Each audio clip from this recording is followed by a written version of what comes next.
Good afternoon once again, and a very, very warm welcome to this session. All right, so let's see so far what all we have done. So far, we have looked at what is organizational change. We have given a working definition of organizational change. We have, in the last couple of sessions, we have talked about McKinsey's 7S framework with regard to organizational change. What are the 7 components we discussed, and how the seventh S, which is shared values, it binds all other hard S and soft S. We talked about why organizations change or should change. We talked about theory E, theory O, and we also, I think in the last class, we stopped at why organizations should change, or rather when organizations should change, at what point. So today, what we'll do is we'll look at the types of organizational change, assessing readiness for organization change. How do you know that organization needs to change? What is the trigger? And we will briefly also touch upon the organizational culture, right? And we will talk about the organization culture iceberg, right? So we will talk about that. All right. So let's since there was a gap, we couldn't meet last Sunday, so we will do a very very quick recap of what all has happened so far. All right. So we talked about the hammer, right? So organization development, organization change. There are many models, and so not everyone would be an expert on every model of OD intervention. Just like you have doctors who specialize in various areas. You have doctors who are medicine specialists, you have doctors who are pathologists, doctors who are heart specialists, cancer specialists. So, depending on which doctor you go to, they would prescribe something which is related to their area, right? So if you go to the pathologist, or so he or she would ask for various diagnostic tests. You go to the heart surgeon, he would ask you to undergo maybe a treadmill test or similar stuff in his own area, right? Similarly, if you have in the psychometric tools arena, if you have taken certification on, say, disk profiling, right? So you would see solutions in every problem through disk profiling. Or if you have a certification, or you are a coach, right? You have done, say, Marshall Goldsmith or ICF coaching certification. Then any organization problem that you come across would be a coaching problem, right? If you are a trainer, every organizational problem would be a would as per you have a training solution, right? So if you all you have is a hammer, so everything looks like a nail, right? That's what it is. So why do you think the people who only have a hammer look at the world, all the problems of the world as a nail? The reason being that, suppose Marshall Goldsmith, you take certification, and that actually costs around 2 lakh rupees, right? So uh, if you do not give a coaching solution, one, your certification is of no use to you, and second is you have to recoup whatever investment you have made in getting that certificate. Or if you have a disk profiling certificate, or extended disk, you have invested. You are an ICF coach, you have invested in that, which is a humongous amount, about 1.8, 1.9 lakhs. So unless you can recoup that cost which you have done while getting that certificate, then that won't be of use to you. Similarly, if you are a specialist in any of the medicines, definitely would like to. That's not only recouping the cost, but it's also your livelihood, right? So anybody who has OD intervention, any area of OD intervention as an expert area, he or she would like to use that particular discipline or particular expertise for addressing the corporate or the organizational problems. So why am I telling you all this? The reason why I'm telling you all this is that we as we should all while we are going to learn about various models, while we are going to learn about how OD intervention or change management is done, we should also be aware that not all business problems would have OD solutions. Not all business problems would have change management solutions. The solutions may be elsewhere. So this is just a kind of disclaimer which I want to put before you, that don't look at the problems in the world only through the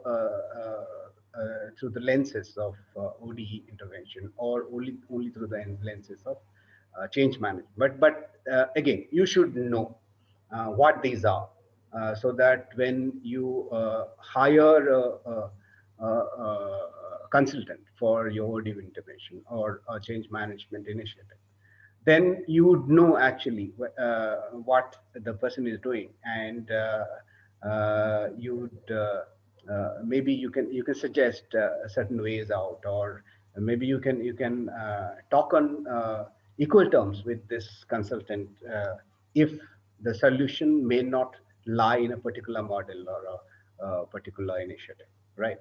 So if all you have is a hammer, everything looks like a nail, and don't look at the world of problems as if they are all nails to be hammered down. Yeah, that's the long and short of it. Yes. All right. So we also talked about we are actually doing a recap, right? So what is change? Change is basically a planned. It's managing the future from the present, just like you might have heard about C.K. Prahlad book, which is competing for the future. So when you are competing for the future, when do you compete for the future? Not when the future arrives. You compete for the future today, at the present, right? The times when I mean, there's a saying which goes like you cross the bridge when you reach it, but in the present circumstances, in the new world, you don't wait to reach the bridge. You plan ahead as to how to cross the bridge today. Not wait for the bridge to come. And also, the world is changing so fast that you don't wait for the bridge to be built to walk on it. You walk on the bridge while it's being built or while you are building the bridge, right? So that's the difference between today and yesterday, right? So planned organization change is managing the future from the present. Uh, I think I had mentioned to you about the Art of War of Sun Tzu, where he says, you win the war twice, right? So once you win the war in your head, then going forward, you win the war on the battlefield, uh, on site. So if you have not won the war in your head, then the possibility that you would lose the war when you are on the battlefield. So that's the difference between winning a war and fighting a war. So, what is organization change? Organization change is a planned alteration of the organizational components to improve the effectiveness of the organization. And what are the components? The components which lend themselves to change are the organization's mission, vision, goals, and down the line, it's the organization strategy, structure, processes, systems, technology, and of course, its people. And how do you change the people? Through training and development, through assigning them certain projects and asking them to try it out and be prepared for errors, just like 3M does. So these are the components which can change in the organization. We had also talked about the 7S framework of McKinsey's. This framework was given by two of the McKinsey's associates. They are Tom Peters and Robert Waterman. Uh, they gave this framework in 1980s, and about the same time, they also wrote a seminal book.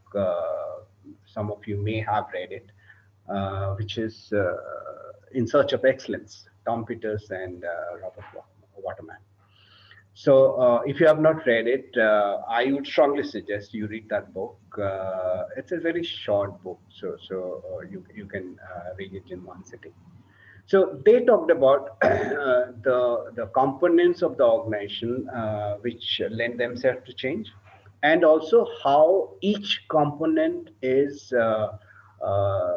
intimately related to one another. Like if you make a change in one component, you that component would affect that change would affect all of the components in the organization. You cannot just say I would like to change a particular system and retain the remaining six components intact. It's not going to happen. So they talked about 7S, which are on your screen. The first three S on the top of this diagram, that is strategy, structure, and systems. They are called the hard S. And the three S's which are towards the lower end of the diagram, which are skills, staff, and style, they are called the soft S. And the shared values which is right in the middle, you would find it connected to each of the other six S, right? So it's the glue which binds all the 7S together. So we talked about the 7S framework of McKinsey's. And in the last class, we also talked about theory E and theory O. This theory was given by two authors, Beer and Nitin Nodia. And during the research, they found that organization change in many organizations which they had researched, uh, all organization changes come in two categories. In some organizations, the change tries to address the near future or the present, whereas in some organizations, which form a minority actually, uh, the stress is on the long term, right? And to change the to build organizational capability. Uh, theory. They call the first lot of organizations who go for near-term economic improvement as theory E. And the organizations who go for building organizational capability in the long run, they call those companies or those initiatives as theory O. So what happens in theory E is the organizations, they look at their present and what is ailing them, and they try to improve the economics or the financials of the company by taking certain initiatives like firing people, downsizing, by restructuring the organization, by uh, uh, uh, all that goes to improve the bottom line and the top line, and improve the market capitalization. And typically, uh, the time horizon for theory E kind of change management is would be around 3 to 4 years, whereas theory O is slightly longer term. It could take anywhere between 7 to 10 years.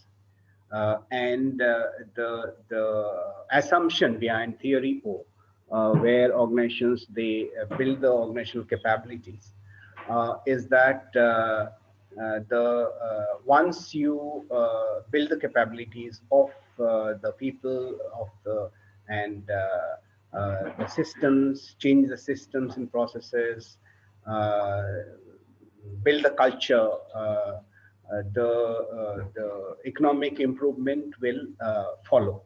That's how the theory O works. So the change is motivated. Change can be motivated either because of present, or the past, or the future. So the change initiative can be a reaction to the adversity which the organization is facing currently, or it can be a preparation for the future. That is competing for the future, what CK Prahlad had mentioned. Or you are learning from the past and try to ensure your future through change initiative which you are undertaking. So the motivation can be your present, future, or the past. And the goal that drive change initiatives could be, like I had mentioned, theory E, that is near-term economic improvement, or theory O, that is improvement in organizational capabilities. So, in the last class, we also talked about when should the organizations change. What is it? How do you know that the change is required, and when the change initiative needs to be taken. Uh, just like you have a PLC, that is product life cycle, for every product or every service. Like you introduce a product, and it goes to a takeoff stage. Then you can milk that product for it becomes a cash cow, and gradually it declines, right? So every product or service would go through this PLC, product life cycle. Similarly, organizations, why do the organizations exist? It's only to provide certain products and to provide certain services, which they believe the customer wants. So, so if the products and services they go through the product life cycle, similarly, since the organizations also exist to provide those products and services, they also go through the product life cycle PLC. So PLC is mainly like a normal curve, right? So it can be a skewed normal curve, or it could be a normal curve. So when you see that your change initiative must start not when the your organization is at a tipping point, it's on the decline, but the change initiative must start when you are on the upswing. You have the revenue, you have investable surplus, and you can take new initiatives at that point of time. But when you are on the decline, you can hardly afford to take a change initiative, and the your change initiatives, if initiated when you are on the decline, it will be happening in fits and starts, because you don't have the money to plow into it, and you are fighting for survival. Uh, so so so your when should the organization change? The time to change is when the organization is on the upswing, when there are cash cows to milk, when the revenue stream is steady. That's when you have to invest in a new product, rather than when all the products are on the decline and the organization is on the decline. All right, so I think that's where we had ended in our last class. So we today we'll be talking about the types of organization change. So what do you change in an organization? The components that lend themselves to change. You can change the structure. The org structure can lend itself to change. You can change the processes of the organization, processes and systems. You can look at causing a change in the culture, and of course, cost cutting. Cost cutting would, of course, be the theory E, right? So if you are to sync what you learned about theory E and theory O, which do you think would fall under theory E and theory O of the four components which are on your screen? Would anybody want to volunteer? What about cost cutting? It will come under E or O. You can, I think, unmute yourself. Are you able to unmute yourself? Yes or no?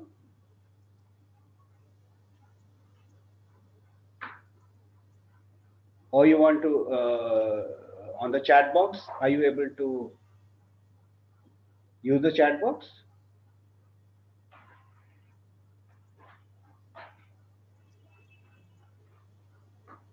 You're not able to unmute yourself or use the chat box, right? None of you? Hello?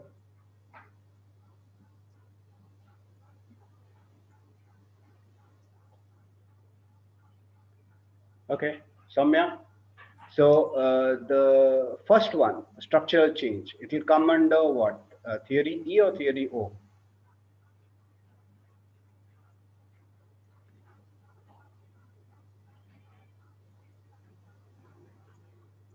Right?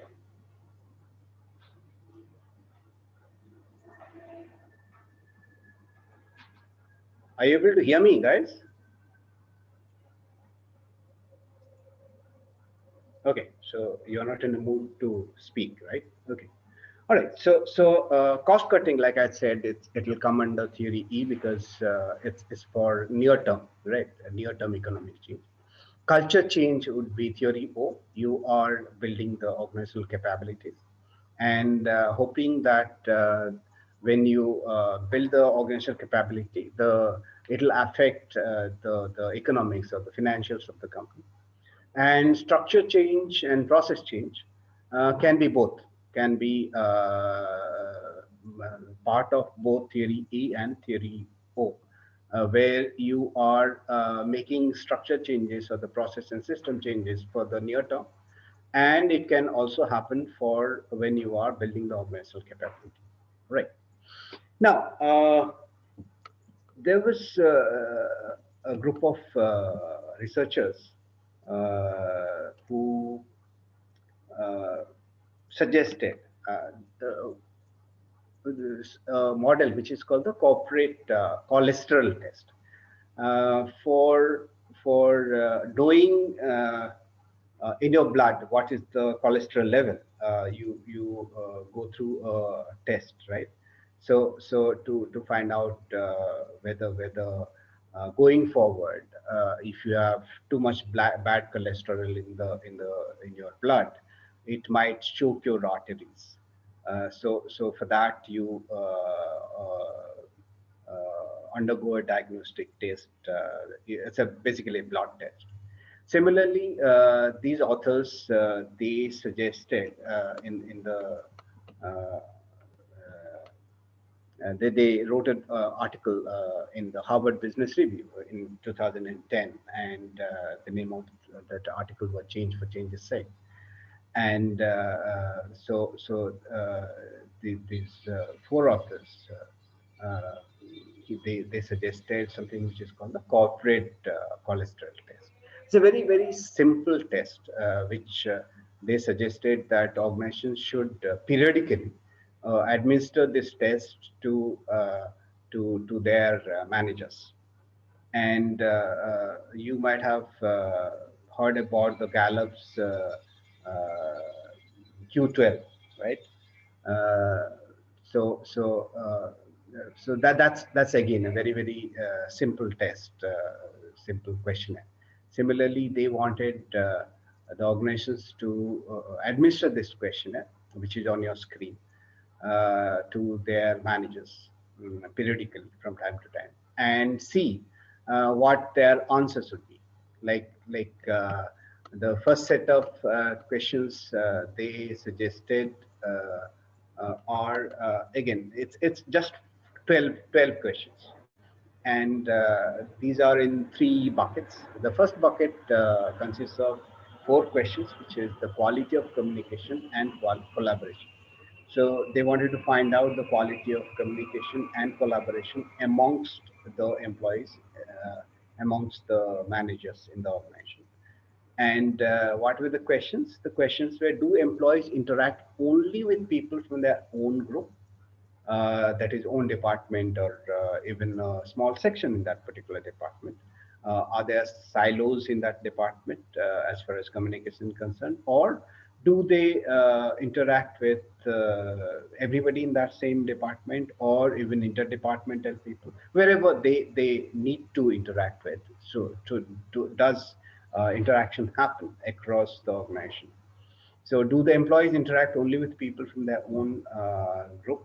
So the answer to each of these questions can be just yes or no, nothing else. Second is, are there strong subcultures that align with business groups or divisions? Say, for example, it's an all India company with an all India footprint. So, does the branch, does the office in say Delhi, does it have a strong subculture of its own, which is different from the branch which is there in Chennai, or the branch which is there in say Kolkata? So, and do these subcultures align with the business groups or the divisions of the company? Again, the answer could be yes or no. Third is, are there breakdowns in communications caused by formation of silos? Like if you are, if there is an in group or there is an out group, then Naturally the communication would happen in silos. Suppose there is a department where few new joinees or young people join.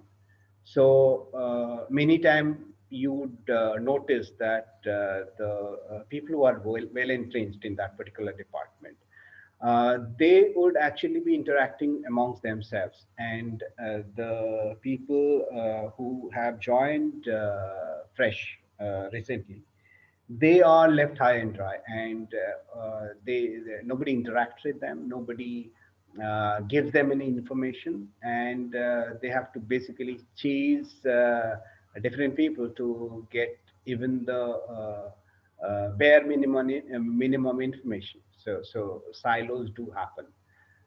So the third question is again whether there are silos in the organization, uh, and communication breaks down. Fourth is, has collaboration between groups decreased over the last 5 years? So you have to dig deep and look back the last 5 years and tell whether the collaboration quotient has increased or decreased over the 5 years. So that's the first bucket. Second bucket is capacity to adapt. Are many people uncomfortable with change? So, do people embrace change, or they are afraid of change? They are fearful of change. So, the answer could again be yes or no. Do people and groups operate according to well-established routines, or they do break out and do find new ways of doing things? Do they innovate? So are they open to innovation? Are they open to new ideas? So that's the second question, which can be yes or no. Third is, has it been a long time since your firm developed a significant new revenue stream? You might be knowing that the company 3M, it's mandated actually to all the employees. It's mandated that 5% of the revenue of the company must come from new products. The company 3M company lays a lot of stress on innovation, on creativity. They actually set aside part of their budget for people to try out different things, right? And because of this, many new products have come. You might have known about a 3M product, which is post-it note. Post-it note actually, it's an accidental product, and it's a bestseller for 3M. So the story goes that they were the researchers. They were working on uh, uh, uh, super glue, right? So they were working on a super glue, and they found that the chemical reaction which happened, instead of a super glue, it actually produced a glue which doesn't stick much, and it'll peel off. And so what do they do with that product, that stuff which has come out of the research? Then I mean, other than throwing it away. So now what happened was, one of the employees, he thought, why not, he thought about uh, his Sunday class in the Sunday mass in the church, and he thought that when they read the Bible, how do you mark the Bible as to at what portion the last mass happened, and which page to look up? So, I mean, either you would actually dog ear the Bible, or you put something, a bookmark. Uh, So he thought of a product which would actually stick to the page, but it will not spoil that page. And what he did was he took that weak glue and pasted it on a piece of paper, and made a bookmark out of it. Like you just put that bookmark on the Bible, and once you move on to the other pages, you just peel it off and put it on the other page, and it will not spoil that page on which it was put. So that's how post-it note was it originated. So, and post-it note is actually a money spinner for 3M all across the world. So that's the third thing, which is the managers need to ask themselves whether the firm for which they are working has it developed a significant revenue stream, new revenue stream, or they have been flogging the same product for years together. So that's the third question. Fourth question is, has the percentage of revenue from new streams decreased over the past 5 years? So again, you'll have to look back to the last 5 years and see whether you are continuing with the same product which you have been selling for the last 5 years, or you have added new products and new revenue streams in the organization. The third bucket is the balance of power among groups in the organization. Like, are there silos? Are there people who are influential enough uh, to have a lion's share of the revenue, or the expenditure of the organization? Are new products being starved of funds because the old influential people or old influential uh, groups, they take away all the budget of the organization? So this third bucket is about that. So the questions which needs to be asked in the third group is, do influential groups or individuals use most of the company's resources? Whether it is yes or no. Second is it difficult for people outside the company's central group? Every company would have in group and out group. In group are the people who are more influential. Out group are the people who are on the sidelines, and they don't matter much in terms of influence. So is it difficult for people outside the company's central group to obtain resources? Third is, do influential groups or individuals impede the decision making? Like, do they wield more powers than is required? So, do they influence all the decision making in that organization, and other people don't have a say in the decision making? And fourth is, have the groups and individuals, again, the 5 years, have the groups and individuals that were influential 5 years back, have they extended their influence, or their influence has come down and new groups have taken over? Now, how do you know that the organization is ripe for change, whether change is needed? So if there are 12 questions, right? So if you have two yeses, 0 to 2 yeses from amongst these 12 questions, then there is no need to change. Like, the company is in good hands and it is thriving, it's robust. So there's no need for change. But if you get 3 to 7 yeses out of 12, then there is a need for concern. So this is the time for getting into a change mode. So if you have 3 to 7 yeses, you need to initiate change, right? And in either the structure or culture or the processes or people. Now, if you have 8 to 12 yeses, That's a cause of very, very grave concern. So you might have actually missed the change bus. You should have initiated the change much earlier, and now you have to firefight. So, but then there are organizations who, even after 8 to 12 ESS, they would be glum. They would be carrying on their hubris. They would bury their head in the sand and pretend as if nothing has happened. And those are the organizations who would go downhill and disappear. So you might have heard about how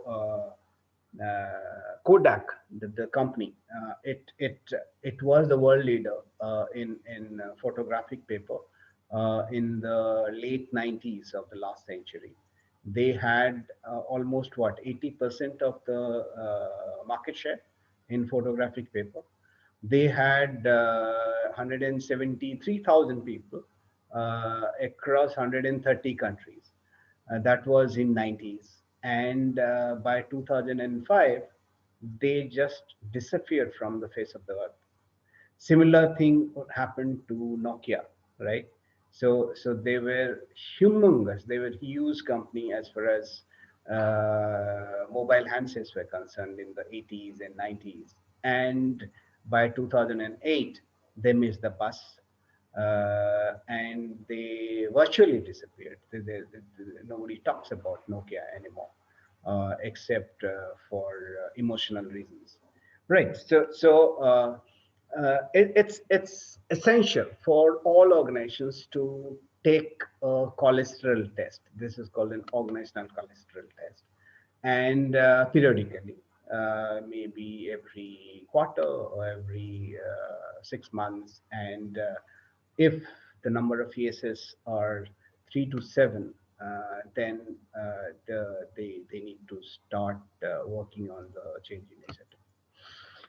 All right. Any questions so far? Okay. So still you don't want to open your mouth. All right. Good. All right. So you want to just listen to the lecture, right? And not contribute anything from your side. Good. Good for you. All right. So Sir, so yeah. sorry to interrupt. Yeah, no. In fact, I would No, love no, I'm love motivated. somebody is speaking at least. Yeah, So I I'm will. motivated by you asking. So I felt like I should ask, sir. It won't be a very smart question, but a normal question. Yeah, go ahead. So how actually are we going to use it? Like the things what we are getting, we are getting to learn in this particular topic, right? Yeah. My doubt and my question is like how I'm going to use it in a more practical way. Like how is it going to help me Okay. being a trainer? All right. So here it's not only for the trainer.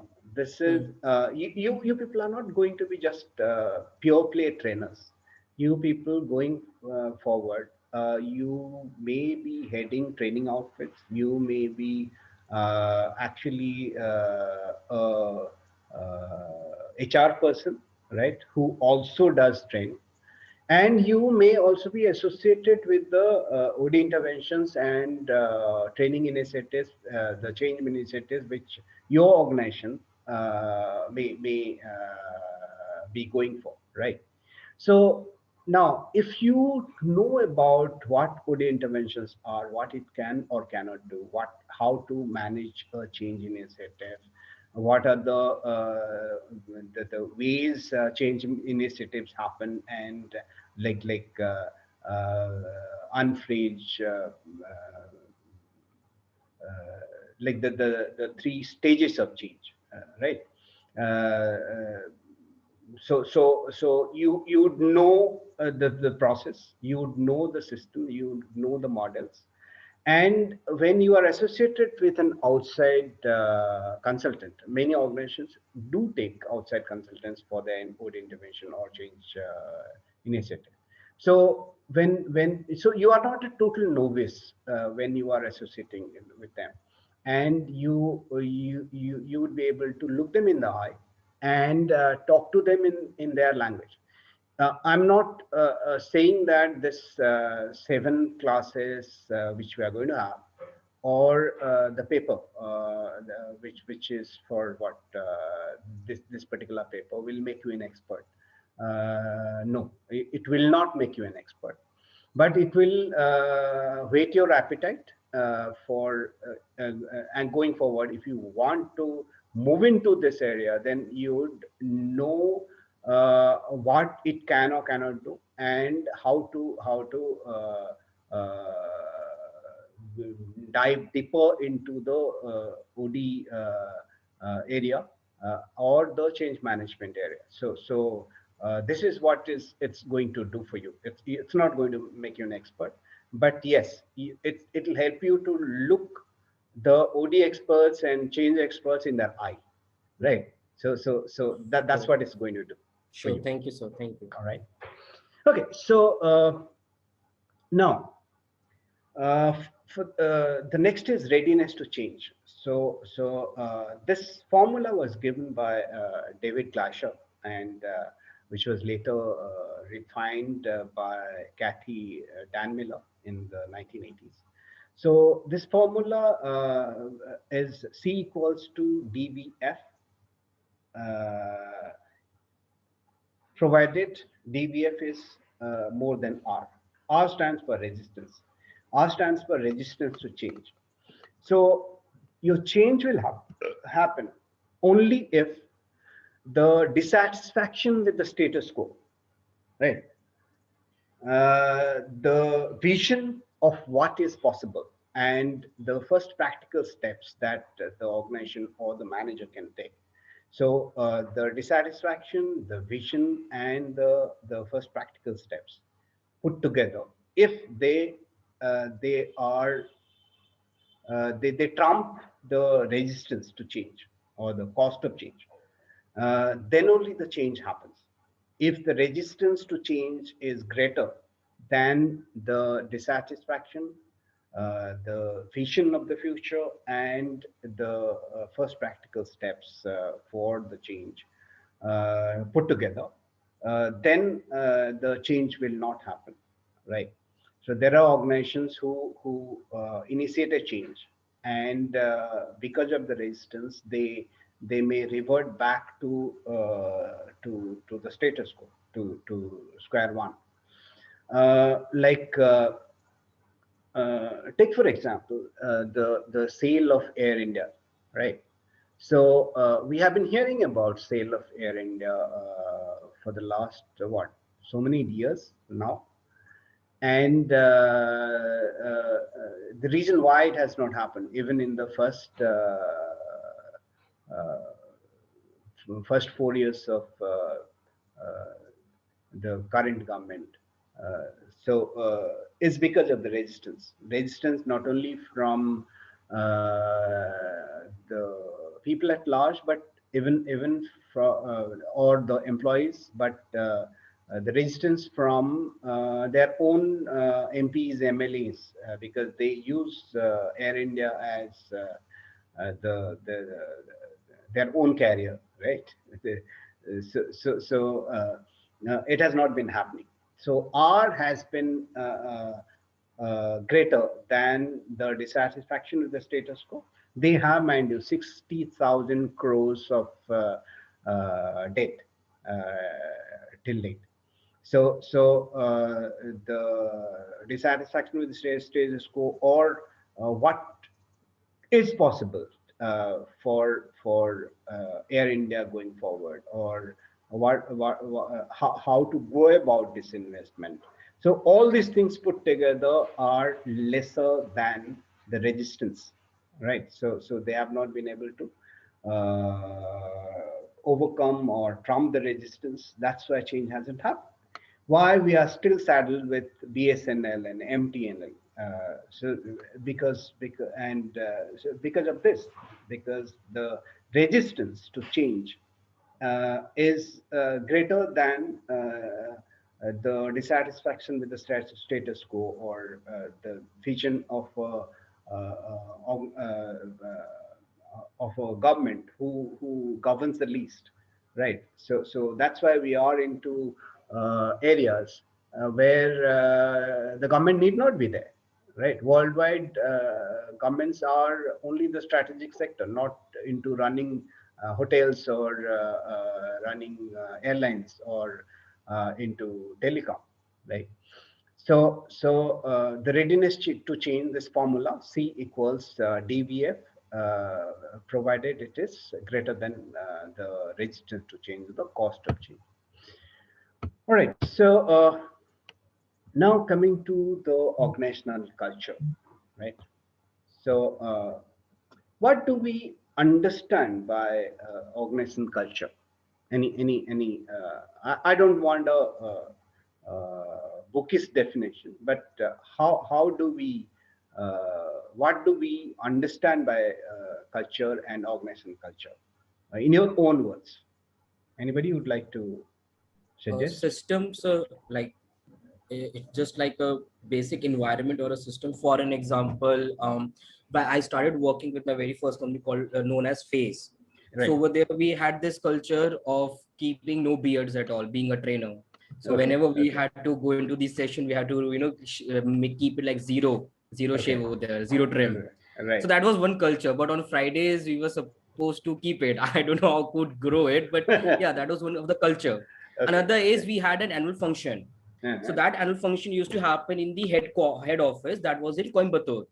So Mm-hmm. all the branches pan India, they would travel, be it a clerk, be it a high level person, everyone would be traveling together in a train, and Yeah. that they all would be coming to one place in Coimbatore, and they'll be Mm-hmm. celebrating annual day for 2 days.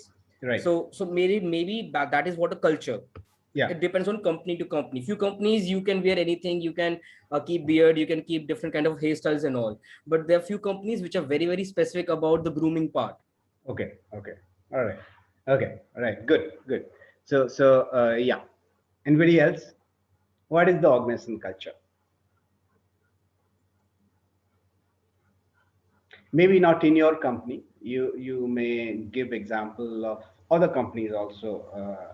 You have come into contact with, or you know about them, right? So what do you think is the organization culture of, say, Tata Group of companies? How do you describe the culture of Tata Group of companies? What defines them? No idea, sir, but I believe they're very rich. They're very rich. Okay, okay. In fact, you might have heard about the Supreme Court giving their judgment on sacking of Cyrus Mistry, right? And they also Supreme Court itself, they talked about the organizational culture of Tatas, and they commented that in fact hiring Cyrus Smith in the place might have been erroneous decision, right? Because he may not be a culture fit for the group or the organization. Similarly, when I mean, Wipro again of Ajim Premji, it's a value-based organization. When they hired, I'm forgetting his name, Vivek Paul, right? So that again was a culture mismatch between the Wipro's culture and the CEO who took over. Similarly, Infosys also stands for loads of values, human values, and a CEO whose values do not match that of Infosys will not be able to pull through. Now, what is the culture? Culture is basically a pattern of shared basic assumptions, right? It's a shared basic assumptions about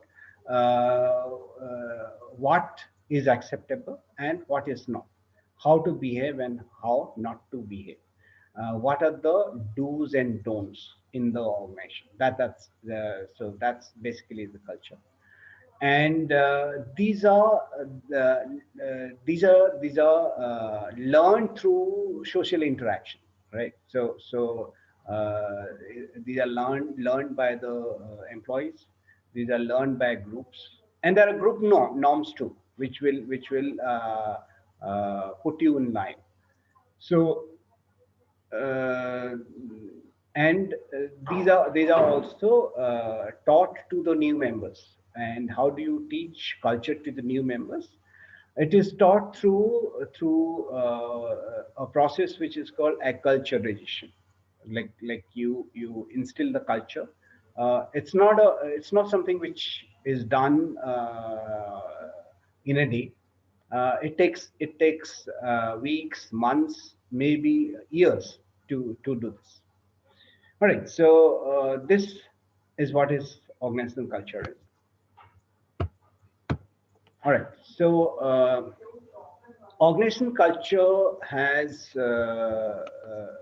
I talked about the culture iceberg, right? So Ed Shine is the person who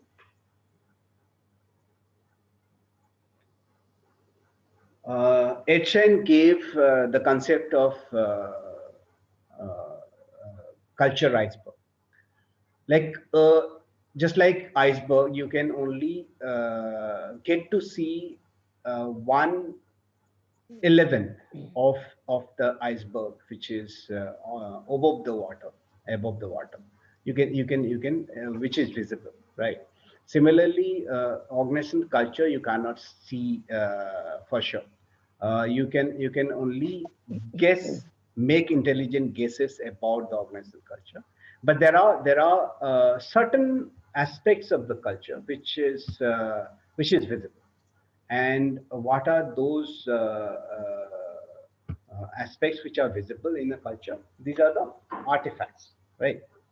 Like you walk into a organization, and you see that on their walls you have the mission of that organization, the vision of that organization, and the values of that organization. They are on the wall,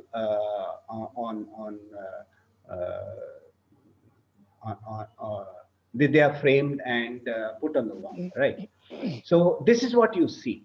And you look at their value statement, and you think that yes, these people are espousing these values, but these are not actually the values of the organization. These are only the artifacts, the visible organizational structures, the processes, which are you can't decipher the values of the organization, the culture of the organization from these visible artifacts, right?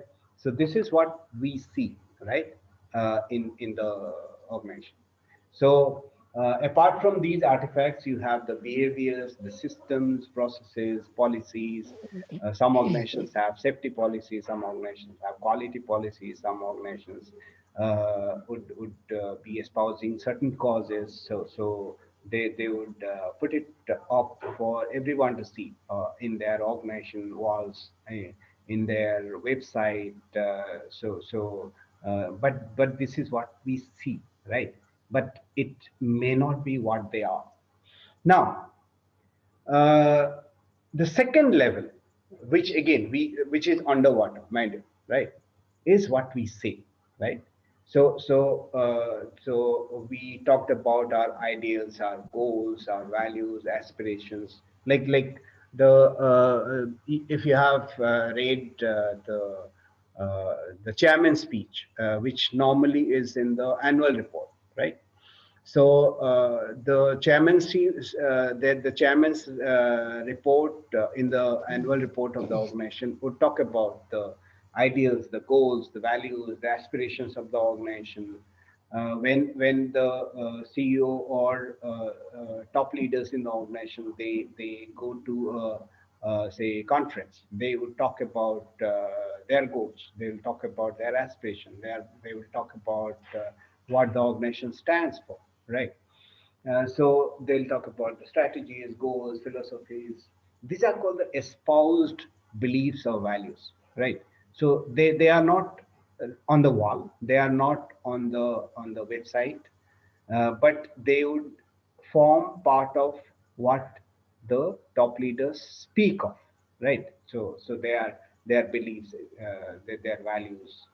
So they may not be the actual values, but they would be the values they speak of. They would be the beliefs which they speak of, right? So what we say, right? That's the second level of culture. Yeah, Third yeah. level of the culture is what we believe in. So what we believe in and what we say are different, right? So we may say something, but we may believe in something else, right? So your culture, the bedrock of your culture is what we believe in, rather than what we say or what we put it out on the public domain for everyone to see. So your belief system actually gives rise to your, so what we believe, or what are the underlying assumptions, and these could be conscious, but most of the time these are unconscious. These are unconscious beliefs, perceptions, thoughts, feelings, right? So these are the ultimate source of your values. Your culture is built on the bedrock of what your belief system is. Your culture is built on the bedrock of what your underlying assumptions are, which may be, most of the time it is unconscious, right? So this is what is called the culture iceberg, right? So now coming to, why are we talking about culture? We are talking about culture because of the theory O, that is the change management or change initiative, which actually tries to address the culture of the organization, and in turn the culture, in the hope that the culture would be affecting the economics of the organization in the long term, not in the near term, but in the long term. So now, when we talked about change initiative, we talked about the various components which in the organization which lend themselves to change. So one of the major component which lend itself to change are organization design and structure. Right. So, what is the organization design or the organization structure? Basically, it's ये ऊपर कैसे the आ गया hierarchy. Uh, hang on, अपने आप? hang on. Let me mute everyone. Right. Okay. Thank you. Yeah. All right. So, why do we require an organization structure, or why should there be a organization hierarchy at all? Suppose you have 20 people or 100 people in the organization, why can't they just be you just give them the organizational goal or the organizational objective, and let them they are all adults, they are all mature people. Why can't you just let them achieve the results, or work towards achieving the organizational goal themselves without putting them in a straitjacket, which is the hierarchical organization structure? The reason being that whenever there is organization, uh, the, the you need the power and the authority to do some things, and there is something which is called the span of control, and there is something called delegation of power, right? So there and research proves that if you are a leader or a manager, you cannot control more than 5 to 7 people, right? If there are 100 people and everybody is reporting to the CEO, then it will be chaotic, right? So for that reason, you plus there are functions, there are products, there are projects to handle. So if everybody is let loose and there is no org structure, then it becomes very, very chaotic. So basically the organization design or structure is a problem solving arrangement. The organization has to produce some products or give certain services, and that's the problem. That's the problem the organization is trying to handle. So if there are, say, five products, and you need to solve the problem of how to produce the products and get these products across to your customers, then to solve that problem, you would need to basically have org structure which would look at these five products, and how these can be manufactured, how the supply chain will work, how these will be marketed and sold, how the customers need to be serviced, how the customers need to be kept for the retained for future.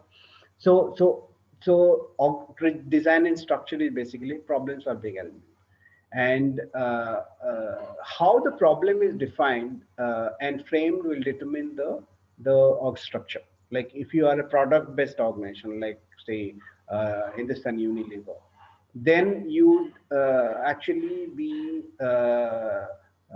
structuring your organization product wise. Or if it is a project based organization like say L&T, then your organization structure would be different. Or if it is a function based organization, then again the organizational structure would be different. It would be a functionally aligned organizational structure, or it could be a matrix structure, right? For assignment based structure, where function as well as the project will get merged, and it be for a given point of time, right? Till the particular assignment is done. So it could be a matrix structure. Now, organizational structure, you are familiar with the formal organizational structure. You have a CEO, you have a board of directors, you have functional heads, like you have a HR director, you have a marketing head, you have a sales head, you have a manufacturing head. So this is, and down the line you have people under them. That's the formal structure, right? So all of you are familiar with the formal structures, right? So what we will lay stress on and discuss next is something which is called the informal structure, the the structure behind the structure, right? So that is called the what does the formal structure look like? It will look something like this, right? So the on the top you have the CEO, you have say four different verticals. In this particular example which you are seeing, you have four verticals, that is software application, you have field design, you have integrated communication technology, you have data control systems, and you have a CEO right on top. So each of these verticals is headed by a senior VP. You have O'Hara, senior VP, Calder, Long, Stern, right? So if you just look at this structure, right? You look at this structure, and if I ask you a question after showing you only this, who of these four senior VPs could be most powerful? Answer, guys. Who of these senior VPs do you think from this org chart could be the most powerful? Field design, sir. Yeah, very good. So the field design, so naturally the field design has more number of people, right? You have 11 people reporting on to Calvo, and obviously if there are so many people who are there in field design, obviously the revenue from field design would be much more than the other three verticals, that is software applications, integrated communication technology and data control systems. And if that be the case, then obviously Calder, who is the senior VP, who is heading field design, would be the most influential of amongst the four senior VPs. All right. Now, moving on, uh, let's look at the informal structure, right, in the organization, right? So there's something which is called the advice network. In every organization, there is something called the advice network. Advice network is the people to whom others go for advice, right? And who are the people to whom others will go for advice? These are the people who have the most expertise. These are the people who are accessible. These are the people who have the most network, and these are the people who would be in the system for long, right? Most experienced people. So if you look at this picture, right, who do you think has the most advice capital amongst the employees? Who do you think? Who has the most robust uh, advice network? Sir, Harris, Yes, Harris and Calder also, yeah, Harris, Calder, hang on, and Benson. yeah. So Harris, Calder, right? Yeah, Benson, and to some extent O'Hara also, right? Right. Yes. So they have their own. So this structure, if you look at this structure, it doesn't tell you anything about who would be the go-to person, right? Is it Calder or is it O'Hara, Long or Stern or anybody down below, right? Or people would go to layers, right? But this structure would tell you who are the people, go-to people in the organization. They are experts. They share their experiences. They are in the system for a long time, right? Okay. So now this is the advice network. The next one is called the trust network, right? All right. So the network is the people who other people will go to because they are one accessible. Second, they come forward to help, right? They have your back, right? They are the people who are they are the people's people, right? So someone whom you can trust, right? So in the earlier, you would see that Harris was one of the top person, most influential person in the advice network. Where do you find Harris here? In the trust network? Can you locate him? Yes, sir, He is not Harris and here. He Baker. is not They there. have Baker and having Harris. mutual Right, trust only. right, okay. So he ranks very very low in the trust network, right? So hardly anybody goes to him, right? He will other than work, like he would be a sought after person as far as the work is concerned. But when it comes to say seeking any other information or any other support, people will avoid him, right? Because he is inaccessible, and he is not a very trustworthy person, right? So in terms of trust, Harris and Baker, in fact, they are very low in the trust. Even Hartle is very low, right? Even Lee, right, the CEO, is also very low in the trust. Calder, just has two leading onto him, right? And one is Ruiz and one is Leas. So there is a trust network. There are actually three types of network in organizations. One is the advice network, second is the trust network, and third is the communication network, right? So this is the trust network. Now there is, so how does the CEO view the trust network? So this is how the CEO views, because CEO, since he is away from what's happening in the organization, and he is more influenced by the formal network. He would look at, say, the trust network as his view of the network would be like Calder here and Harris here, but actually what happens is here. So this is the Calder's view of the trust network in the organization, right? So this is what matters. Now, what happens is, suppose, in fact, there was this. If you read this article by Crackard and Hansen, you would find the changes which the CEO needs to make if he finds that the hierarchical network or the hierarchical org structure does not actually correspond with the trust network or with the advice network or with the communication network, right? So the informal networks actually throw up things like where there is a hole, right?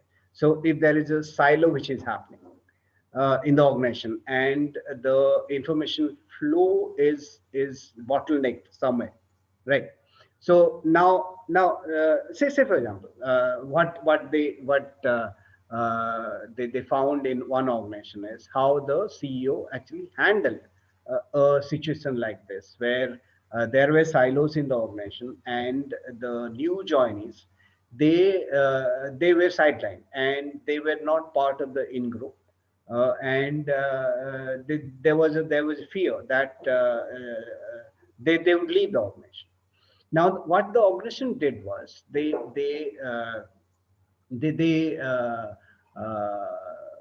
actually introduced system or a process where the senior people would be given a budget for taking the newcomers out for lunch, right? And for introducing them to other people, right? So the power lunch would actually be funded by the organization, provided the employee takes out the newcomers for lunch, right? So that's what happened. In another organization, what they did was they actually went ahead and increased the size of the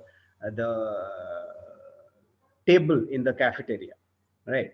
So they found that people who are seated on the or who prefer the smaller tables, they typically are not very productive, and their position in the advice network and the trust network is towards the periphery. So what actually they did was they increased the size of the table in the cafeteria so that which could accommodate 10 to 15 people. So willy-nilly, the groups, when they have their lunch, it became bigger and bigger, right? So naturally, when they talk in the lunchroom, everybody who is there around that table would actually get the information, and they would be a part of. And once you are exposed to other people, gradually your innovation in bonding or piling around or sharing information or sharing your expertise, that barrier goes or it falls. So if you know about the informal organization in the in informal hierarchy in the organization or the network, it becomes easier for you to manage the change or bring in intervention which should actually address this problem. Right. So that there's another organization where they found a problem which is called the bow tie. Right. Okay. What is the bow tie problem? Bow tie is basically say one or two people who would actually be central to the information flow, central to the advice network in that particular organization. Now you can imagine if these people, for some reason, they move out of the organization, the entire organization information flow or the advice network actually will fall apart because they were the linchpin, right? Now, to address that particular issue, the bow tie issue, the organizations can actually introduce one or two more people along with the person who holds the bow tie to work as co co-owners of that bow tie, so that even if this person leaves, it won't the entire communication network doesn't fall apart, right? Okay, so all right,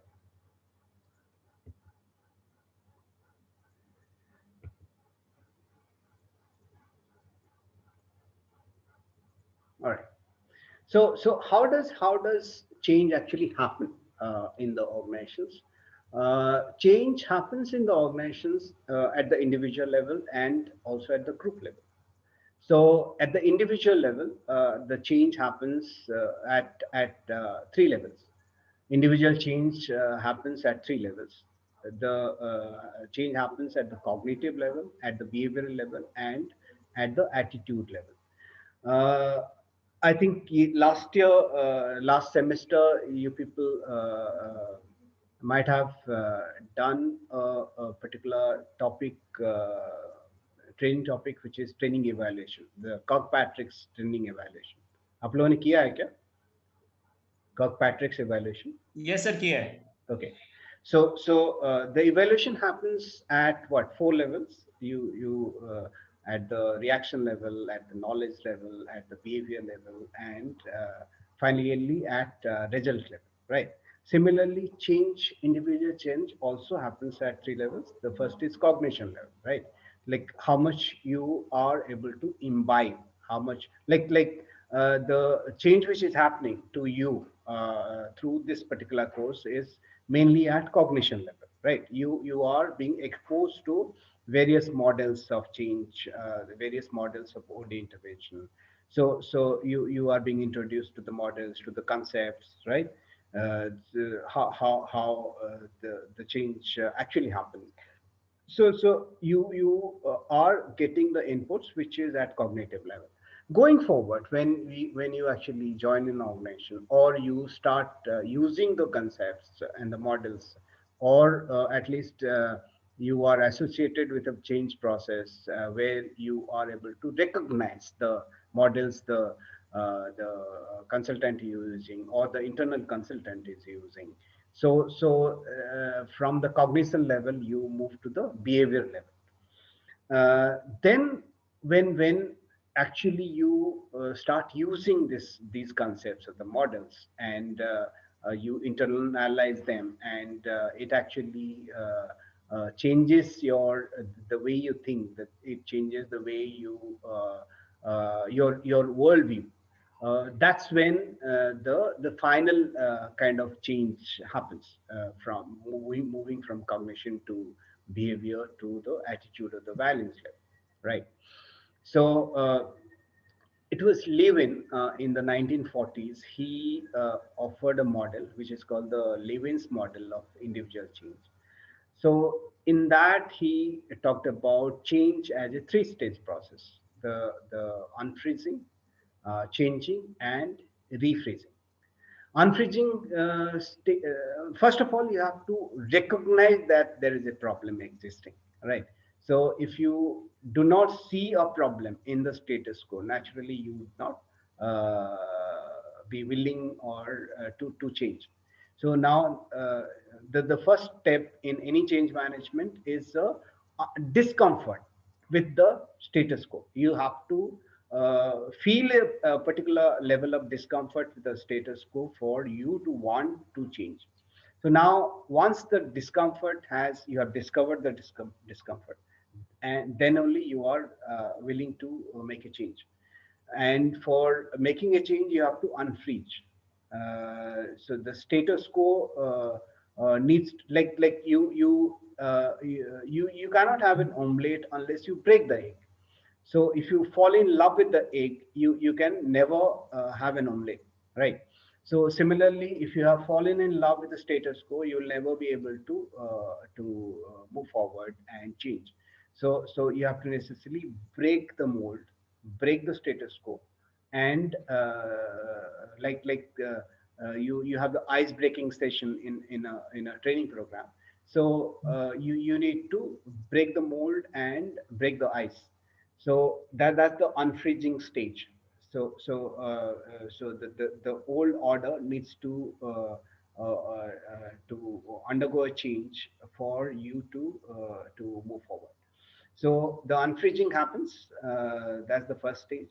Then you undertake the change process. That's the changing, right? By learning new concepts, by changing your systems, structure, processes, changing the culture or the behavior, changing the the costing part, all those things. So once the change has happened, unless you refreeze it, it will be in a chaotic. There has to be a closure. Uh, so the refreezing happens at a higher level. So, so then it becomes institutionalized. So this is the Levin's model of individual change: unfreezing, changing, and refreezing. Now, I'll take Rajesh? just another 4 minutes, 5 minutes. So, how do you react to change, right? So some of you would actually accept change or would look forward to change, whereas other people would be resistant to change. That formula which we saw. So every organization would have five different types of animals, right? And depending on how they view change, there would be turtles amongst the employees. And what would the turtles do? They would tend to put their head down, right? And draw themselves inward and stay as quiet as possible until they would be ostrich like. So they would bury their head in the sand and till the storm passes. And they would be asking very few questions. They would be worried that the change might affect them individually. They may lose their job. So they would merge with the furniture, right? And wait to be told what's emerging. So those are the people who are turtle. Now there would be hawks, right? What does the hawk do?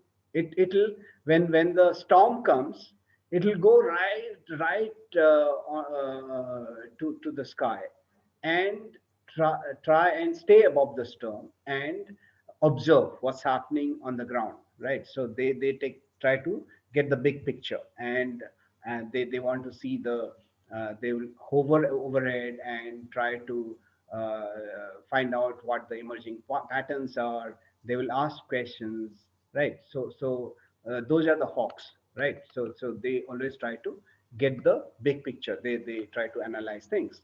Now there would also be lions among what does the lion do? It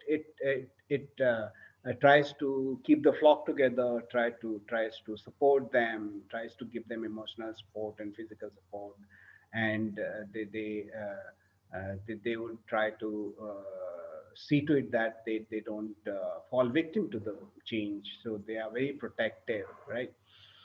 Then there are elephants. They are the people who would carry the burden of their group, their team, and they will not get upset unnecessarily. They would bring in their experience from the past. They have a very long memory. They bring in experience from the past and try to handle the change which is happening, right? So they're the elephant. Now there are also deers amongst the employees, And what do the deers do? They are very, very skittish, and they would try and find some safety somewhere, and they would always be sniffing for danger. That this is a behavior which is actually diametrically opposite to that of the turtle, right? So turtle would actually stand still and pretend to be dead, whereas deers would be, they would always be sniffing for danger. They'll move from one change to the other, one place to the other, and try to find a safe place. So they are very, very so they would ask so many questions. They would try and find out what exactly is happening in the organization. So every organization would have these five types of people who would be behaving differently. They would react differently to change. Now, what does the turtle do? They contribute. What are the positive and negative aspects of these people? The turtles, they contribute to being calm, quiet, and patience to the group, whereas they can seem uncommitted because they are people who would say, I'm for myself and the devil takes the hindmost. So they may fail to contribute to the good ideas in a timely manner because they are ostrich like. They are just burying their head in the sand, and they are waiting for the storm to pass. The hawks, they contribute to systemic thinking because they have the big picture. They are very analytical. They are non-emotional, and since they are very high up from above the ground, they are not very connected to the ground and do not know.